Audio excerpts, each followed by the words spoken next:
Welcome back, everyone. We're diving deep today into these Southern California wildfires. It's just heartbreaking to see what's happening out there. We're going to sort through all the news and firsthand accounts you've been sending to help make sense of this whole thing. Right now, these huge fires with names like Palisades, Eaton, and Hearst are burning. And there are even smaller ones, still dangerous though, called Sunset, Lydia, Woodley, and all of us. But it's the personal stories, like Laura Diaz near the Eaton fire. She lost her home and It's incredible how, in the midst of all that, people are coming together. What Laura said about everyone staying connected and helping each other, that really shows how strong people can be. yeah, it's amazing to see. But let's break down each of these fires one by one so you can get a better idea of what's happening on the ground. Maybe let's start with that Palisades fire, the one that's been in the news the most. Well, sadly, it's the most destructive fire in LA city history. And it's hitting celebrities and famous places really hard. We're talking about people like Paris Hilton, Billy Crystal, Eugene Levy, John Goodman, and many more who have lost their homes. And places that so many people have memories of, like Moonshadows Restaurant and Rosendahl Winery, are just gone. It really hits you in the gut when you think about it that way. It's not just about damaged buildings, it's about the loss of places that mean so much to so many people. Speaking of devastating losses, the Eaton fire north of Altadena, it's already taken 5 lives, which is just tragic. And to think that 100,000 people are under mandatory evacuation orders, that's like a whole city having to leave their homes. It puts the scale of this whole disaster into perspective. And the firefighters are really struggling to contain the fire because the terrain is so difficult, with all the steep hills and thick vegetation. It's a battle on so many fronts. Then there's the Hearst fire in Sylmar, smaller at about 800 acres, but still super dangerous. The good news there is that it's 13% contained as of now, which means firefighters are making some progress. That is some good news, especially amidst all the devastation. And those smaller fires you mentioned, Sunset, Lydia, Woodley, and Olivas, even though they haven't spread as much as the Palisades or Eaton, they're still a serious threat, and it takes a lot of resources to manage them. For sure. And we can't forget those house fires in Studio City. Seeing that 4-story house collapse live on TV, it was surreal. It really shows how quickly these fires can move and how intense they are. That footage was disturbing, and it makes you realize how important fire safety and prevention are. Seeing those flames engulf that house so fast shows just how critical it is. You're absolutely right. These fires have this ripple effect impacting daily life in ways that go beyond those areas that are on fire. We're talking school closures, traffic nightmares, power outages all over the place, just a whole chain reaction of problems for people in the area. It's like this ripple that keeps spreading, one problem leading to another. There's a really complicated web of challenges communities have to face. Exactly. Let's talk about how these fires are affecting people's everyday lives. The LAUSD, which is the biggest school district in the state, with over 600,000 students, had to close all its schools, which is something they've never done before. And it's not just about the air quality being bad, though that's a big problem too. Many families have had to evacuate, so it's just impossible to hold classes. And even schools outside of the evacuation zones, like Beverly Hills Unified, are closing because their teachers and staff live in areas affected by the fires. It's a really clear example of how interconnected everything is and how these disasters affect so many people, even those miles away from the fires. Totally. And we can't forget about UCLA, which has had to go to remote learning and cancel classes for undergraduates. I mean, it makes sense to prioritize safety during a crisis like this, but it definitely adds another disruption for everyone, the students, faculty, staff. It shows how important it is for places like universities and other large organizations to have backup plans, to be ready to adapt to unexpected things and make sure everyone's safe. Definitely.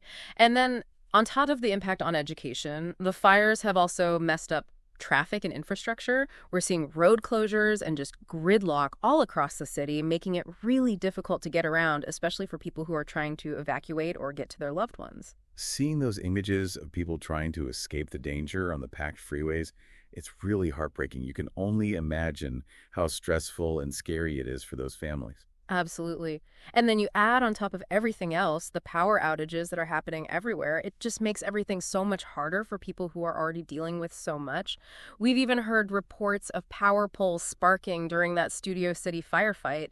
It shows how vulnerable our infrastructure is to these disasters. It makes you think about how we can protect those essential services better during emergencies. It really does. It raises some serious questions about whether our infrastructure is resilient enough and whether we need better systems that can handle events like this. It's easy to feel overwhelmed by all of this, the scale of the fires, evacuations, school closures, traffic chaos, power outages.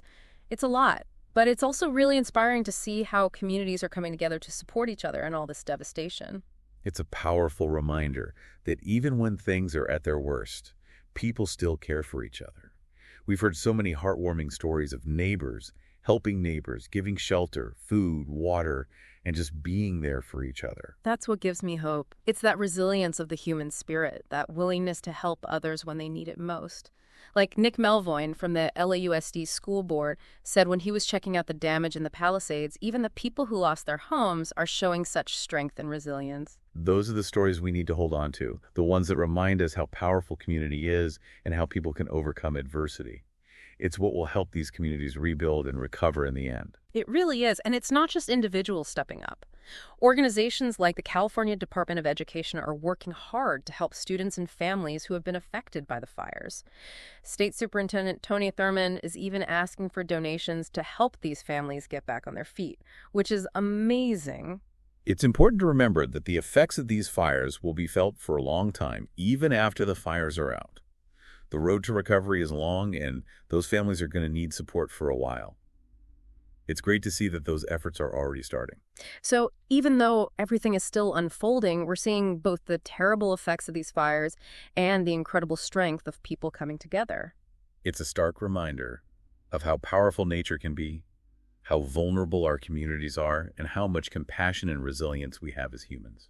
Well said.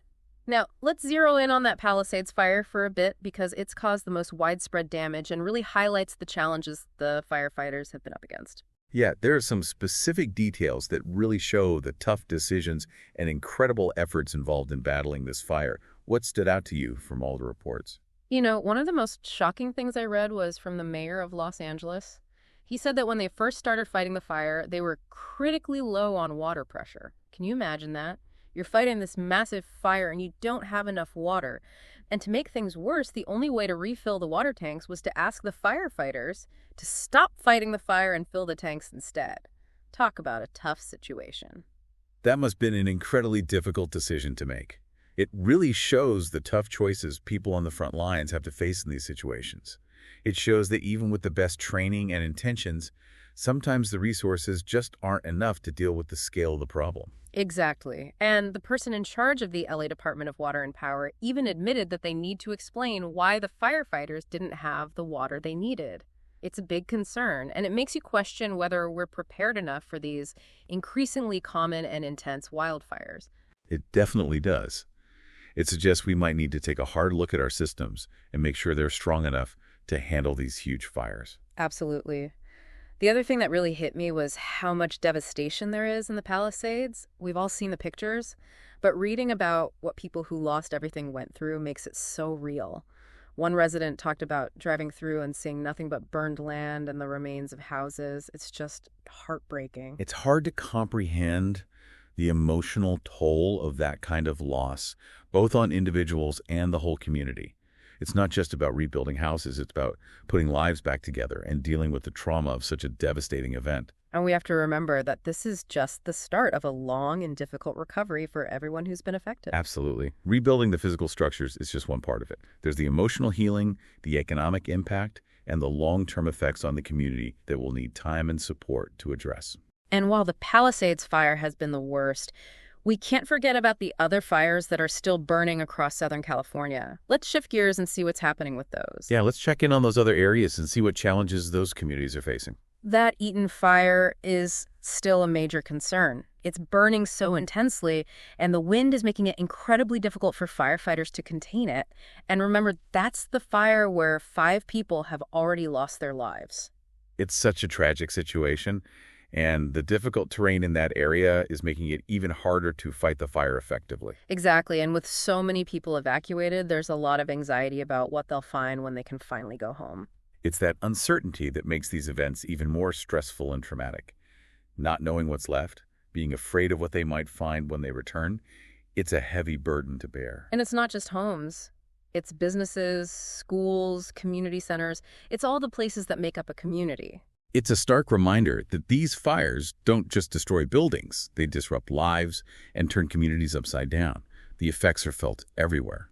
You know, we've covered a lot today. We've looked at each fire, talked about how it's affecting everyday life, and seen the incredible resilience of these communities. It's been quite a journey, hasn't it? The devastation is heartbreaking, but the stories of human kindness and resilience give you hope. It's been a powerful reminder of both the destructive force of nature and the strength of the human spirit. Absolutely. And even though the fires are still burning and the recovery is just beginning, the stories we've heard highlight the importance of community, resilience, and hope. Throughout this whole deep dive, I keep thinking this isn't just a California thing. These mega fires are becoming more and more common all over the world. Yeah, you're right. We're seeing it everywhere, from Australia to the Amazon. Even parts of Europe are dealing with this threat. It's a global issue, and it's easy to feel removed from it until it's literally in your backyard. Exactly. And it's not just the fire itself. We have to worry about the smoke and ash travel for miles, affecting air quality and people's health way beyond the actual fire zones. We're seeing air quality alerts all across Southern California. I was reading about how the smoke from these fires can carry harmful particles that can cause respiratory problems and even heart problems. It's a real concern, especially for vulnerable people like kids and the elderly. It's a stark reminder that these fires have consequences that go way beyond the immediate area. And we haven't even touched on the long-term effects on the environment. The loss of vegetation, the soil erosion, the potential for water contamination. It disrupts the whole ecosystem. It's like a domino effect. Right. One problem leads to another and another and another. And, one thing that really struck me was reading about the psychological impact of these fires. The stress of evacuating, the uncertainty of not knowing what you'll be going back to, the fear of losing everything. It takes a toll on people's mental and emotional well-being. Absolutely. Trauma, PTSD, even survivor's guilt. Those are all very real things that people experience after these disasters. It's not just about rebuilding homes, it's about rebuilding lives. Okay, so we've talked about these broader effects, but let's bring it back to the fires that are happening right now in Southern California. What's the latest on the Hearst fire in Sylmar? Well, the good news is that firefighters are making some progress containing it. It's at 13% containment right now, but it's still burning, and the terrain there is making it a difficult fight. And remember, we talked about the challenges firefighters faced with the Palisades fire, especially the lack of water pressure. Are they running into similar issues with the Hearst fire? That's a good question. We don't have specific information about the water situation at the Hearst fire, but it's probably safe to assume that water access is an issue in any wildfire, especially given how fast they can spread. And then there are those house fires in Studio City, the ones we saw collapsing live on TV. It was just shocking to see that level of destruction in such a densely populated area. Those images were hard to watch. It really brought home how quickly and intensely these fires can burn, and it makes you wonder if we can build more fire-resistant structures in the future. Exactly. And those fires also led to those widespread power outages we discussed, which just made things even harder for the people living there. It's like a chain reaction. One thing leads to another, and it creates a whole bunch of problems for both the emergency responders and the people who are affected by the fires. So where do we go from here? What can we do to prevent these disasters from happening again, or at least lessen their impact? That's the big question, isn't it? And there are no easy answers, unfortunately. But I think acknowledging that we need to be proactive, not reactive, is a good start. We can't just wait for the next fire to start before we do something. So what does that look like practically? What are some concrete steps we can take? Well, on a larger scale, we have to address the elephant in the room, climate change. Reducing greenhouse gases, switching to renewable energy, and promoting sustainable land management, those are all crucial. That's the big picture stuff. But what about on a local level in our communities? What can people do to protect themselves and their homes from wildfires? There's actually a lot people can do. Creating defensible space around their homes is key. So that means clearing out brush and vegetation, making fire breaks, and making sure that homes are built with fire-resistant materials. So basically making it harder for the fire to reach their house and spread. Exactly. And communities can get together to come up with evacuation plans, create early warning systems, and educate residents about fire safety. Knowledge is power. The more people understand about wildfires and how to prevent them, the better prepared they'll be. I love that knowledge is power. And speaking of knowledge, what about technology? How can technology help us fight these fires better? Oh, technology is definitely playing a bigger role. We're seeing incredible advancements in fire detection and monitoring. They're using satellites and drones to spot fires early on and track their movement. So basically catching those fires when they're still small and easier to manage? Exactly. And not only that, they're even using artificial intelligence and machine learning to predict how a fire might behave and help firefighters come up with better strategies. That's incredible. It sounds like we're on the verge of some major breakthroughs in how we approach wildfire prevention and response. It gives me hope. It's definitely promising, Yeah. but it's important to remember that technology isn't the whole answer. We need to invest in our firefighters too, give them the training and equipment they need, and make sure they have the support they need to do their job safely and effectively. It's a team effort, right? Everyone needs to be involved, from scientists and engineers developing new technologies to policymakers creating effective strategies to communities working together to prepare and protect themselves. You got it. It's a complex problem Yeah. that needs a comprehensive approach. Mm-hmm. But I think if we work together, we can build a future that's more resilient to wildfires. I agree. It's a shared responsibility, and it all starts with understanding the problem, taking action, and supporting the people who are on the front lines fighting these fires. And, one thing that really stands out to me is that we have to change our thinking from reacting to wildfires to preventing them. What do you mean by that? We need to stop thinking about wildfires as something that just happens to us and start thinking about what we can do to stop them from happening in the first place, or at least minimize their impact. We need to make fire safety a priority in our homes, our communities, and our policies. I love that. It's about taking control, being proactive, not just waiting for the next disaster to happen. Exactly. It's about building a culture of fire safety and resilience. Okay, so we've talked about the global scale of this problem, the long-term effects, and some of the steps we can take to address it. But I want to bring it back to the human side of things for a moment. We've heard so many stories of loss and devastation, but we've also heard stories of incredible resilience and community spirit. What would you say to the people listening who have been directly affected by these fires? My heart goes out to everyone who's been impacted by these fires. It's unimaginable to lose your home, your belongings, your sense of security. But I want them to know that they're not alone. There's so much support out there, from government agencies to nonprofits to people in their own communities who want to help. And even though the road to recovery is going to be long and tough, I believe that with the support of their communities and their own inner strength, they can and will rebuild their lives. That's beautifully said. It's an important reminder that even in the darkest times, there's hope, there's strength, and there's a way forward. And, it's really inspiring to see how these fires have brought communities together. We've seen neighbors helping neighbors, strangers offering a hand, and a wave of compassion and generosity spreading throughout the region. It's those acts of kindness, those moments of connection that remind us of what's good in humanity. And it's those moments that will ultimately help these communities heal and rebuild. Absolutely. And I think we need to hold on to those stories, those flickers of hope, even amidst all the destruction, because they show us that even when we face incredible challenges, the human spirit is strong. So as we wrap up this part of our deep dive, I want to leave our listeners with a sense of empowerment. Yes, the situation is serious, but it's not hopeless. We can make a difference. You're absolutely right. Whether it's reducing our own carbon footprint, supporting organizations working on fire prevention and relief, or simply educating ourselves in our communities about fire safety, we can all do something. And it all starts with realizing that this isn't someone else's problem. It's our problem. And we need to start taking action now. We can't just sit around and wait for another disaster. We need to be proactive. We need to be informed, and we need to work together to create a future where we're better prepared for wildfires. I couldn't agree more. Now, before we move on to the final part of our deep dive, let's take a quick moment to recap what we've talked about so far. We started by looking at these specific fires burning in Southern California to understand how big they are and what kind of impact they're having. Then we zoomed out to look at these megafires from a global perspective, talking about the effects on the environment, people's health, and society as a whole. We also talked about the importance of being proactive and highlighted some of the things we can do to prevent these fires from happening again, or at least make their impact less severe. And we explored how technology can help us detect, monitor, and respond to fires, and how these innovations can play a key role in creating a future where we're more resilient to wildfires. And throughout our conversation, we've kept in mind the human side of things, recognizing the loss and devastation, but also celebrating the resilience, compassion, and community spirit that have shown through in the face of these challenges. So as we move into the last part of our deep dive, we'll be exploring some bigger questions about how we can prevent wildfires in the future and what we can all do to create a safer, more sustainable world.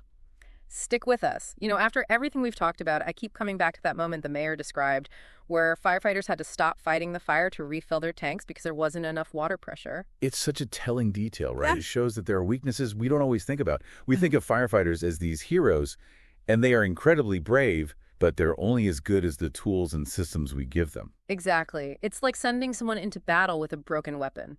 It makes you think, what other problems are hidden beneath the surface? Are our water systems, our city planning, our building codes, are they really ready for these mega fires we're seeing now? That's a question we need to ask, and to bring it back to our listeners, think about your own community. Do you know where the fire hydrants are? What's the evacuation plan for your neighborhood? These aren't just theoretical things anymore. Yeah, and those house fires in Studio City really showed how fast things can get out of control. Seeing that four-story building collapse on live TV was just surreal. It's like this clash between our modern world and the power of nature. We build these complex systems, but a wildfire can destroy it all in a few hours. It's a real wake-up call. It makes you realize how vulnerable we are, even with all our technology. And speaking of technology, we were talking earlier about drones and AI helping to detect fires. But even with all that, it feels like we're always playing catch-up. It's a strange situation, isn't it? We're making progress in predicting and fighting fires, but the fires themselves are changing too. They're becoming more extreme because of climate change and because we've been suppressing fires for so long, which has led to overgrown forests. So it's like a race against time. We need to improve our technology, but we also need to address the root causes like climate change and forest management to prevent these fires from getting even worse. Exactly. It has to be a two-pronged approach. We can't just rely on technology. We need to change how we interact with the environment, manage our forests better, and of course, tackle climate change. Okay, so we've laid out the problem, but what can we as individuals actually do about it? It's easy to feel overwhelmed by an issue this big. That's a common reaction, but even small actions can make a difference. For our listeners at home, start by learning about fire safety and prevention. Create defensible space around your property support organizations that are working on fire relief and forest management. Those are great practical tips. And I'd add, don't underestimate the power of speaking up. Advocate for policies that address climate change and support sustainable land management. Contact your elected officials, support candidates who make these issues a priority. Absolutely. Collective action is crucial. We need to push our leaders to make changes and hold them accountable for decisions that protect our communities and our planet. And beyond politics, we can make different choices in our daily lives. Reduce our carbon footprint, be careful with our water usage, support businesses that are environmentally conscious. Those things might seem small, but they add up. They really do. It's about changing our mindset from complacency to responsibility. We're all part of the solution. As we wrap up this deep dive, I'm struck by how this whole situation is a mix of good and bad. We've seen terrible destruction, loss, and fear, but we've also seen incredible resilience, compassion, and a determination to rebuild. It really shows the power of the human spirit, doesn't it? We have the capacity to destroy and to create. And I believe that if we use our collective knowledge, ingenuity, and compassion, we can create a future where wildfires are less common, less destructive, and our communities are stronger than ever. That's a powerful message to end on. So to our listeners, thank you for joining us today. We've explored a lot, and we hope you've learned some valuable things along the way. Remember, this isn't the end of the conversation. It's just the beginning. Stay curious, stay involved, and stay hopeful. We can make a difference. And on that note, we'll sign off for today. Take care, everyone, and we'll catch you on our next deep dive.